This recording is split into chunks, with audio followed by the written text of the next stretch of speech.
did get some praise to himself for these necessary miracles. But I believe. You got what? We're live on one?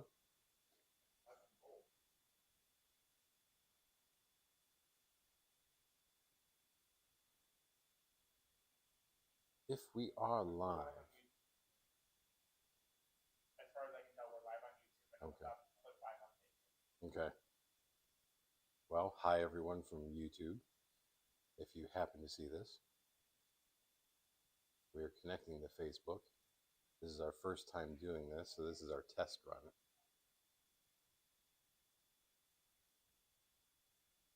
Got our computer engineer working on some connection problems right now. Very competent person. Worked his way through OBS. It was a very wonderful time. Did I actually say it right? I actually said it right. You said okay.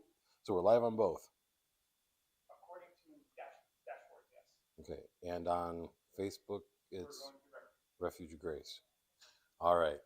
So to catch Facebook up to what happened on YouTube just minutes ago, we are attempting to do a dual live through YouTube and Facebook. This is our first attempt. So hopefully this is working, and hopefully you enjoy this. As we've been doing our Sunday mornings, whereas all other churches have been doing the Advent season, I have been finishing up a series of lessons about the walk of a Christian in this world and how it connects to the Exodus, the 40 years of wandering, and then also connecting to the years of conquest in the land of promise, and how each one of these places that they stop or that God uses, that he's teaching a lesson and then applying that to our life. So in the spirit of Advent, we're adding this with our test run. And so tonight I'm going to read a page, so it's going to be short, won't keep you long, from a devotional book called From Heaven by A.W. Tozer. I'm sure it comes from Moody Press. 28-day Advent devotional from heaven. So we're on day 15 of Advent, and what's very interesting is that about this person, Tozer, many people know the name. They don't know a lot of things about him, but A.W. Tozer believed that whatever came out of our minds when we think about God, that is the most important thing to us. That was my 6-year-old. So let me repeat. A.W. Tozer believed that what comes into our minds at the moments when we think about God, that becomes the most important thing about us. So what do you think about when you think of God? He warned us that the church can be a very busy place. It can be a very religious place, and yet it can still lack a true and living awareness of who God was. This is Tozer speaking, not me. Tozer also said that knowing God deeply mattered more than all the programs and the numbers and even the reputation of the church. So on day 15, I find it interesting that on that note, we are going to be talking about the glory of Christ, day 15.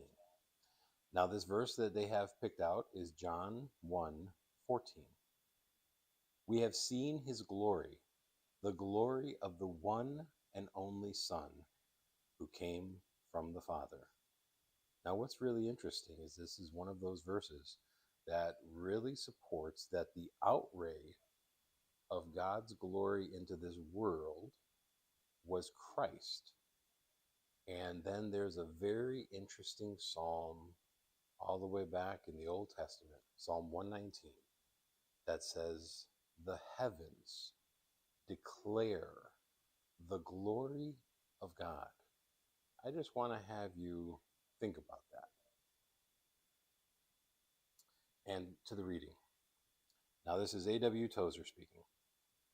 I hear sermons on the radio sometimes that make the physical body everything, and the works of miracles everything. And I wish that I could go along with such interpretations and say that the glory of Jesus Christ lay in his ability to cast out devils, heal the sick, and raise the dead, and still the waves. Now, undoubtedly, that was wonderful, and he did get some praise to himself from these necessary miracles. But I believe that there was a greater glory than merely the works of wonder which our Lord manifested there.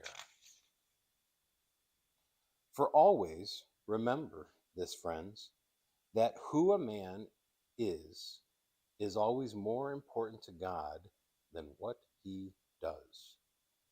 Remember that if a man were able to stand up and create pine trees and lakes and hills, but were not a good man, he would still be of no value to God. And let us remember that if a man were still a good man, although and through a good man, I'm sorry, and let us remember that if a man were a good man, through and through a good man, and had no power at all to do any miracles, he would still be one of the sweetest treasures of God. And God would write his name on his own hands. For it is goodness that God is looking for, and it is being and character and personality that God is looking for, not the ability to do amazing things. So it was who Jesus was that was glorious, not only what he did. In fact, what he did was secondary to who he was primarily. So Jesus Christ's glory lay in the fact that he was perfect love in a loveless world, that he was purity in an impure world, and that he was meekness in a harsh and quarrelsome world. That he had convinced humanity in the world where every man was seeking his own place, that he showed boundless, fathomless mercy in a hard and cruel world, and that he evidenced selfless goodness in a world full of selfishness. It was the deathless devotion of Jesus and the patient suffering and the unquenchable life and the grace and the truth that they beheld. They beheld his glory, the glory of only begotten Son from the Father, full of grace and truth. And so it was that this made Jesus wonderful. As little as the poor, blind world knows about it today, in all the world, its wildness, the money-inspired and profit-inspired celebrations, it is not celebrating turning water into wine. It's not celebrating healing the sick or raising the dead. It is not celebrating the cursing of fig trees or the stiffening on of cut off ears, the stickening on of cut off ears. The poor, blind world, with what little bit of religious instinct it has left in it, is the season celebrating who Jesus was.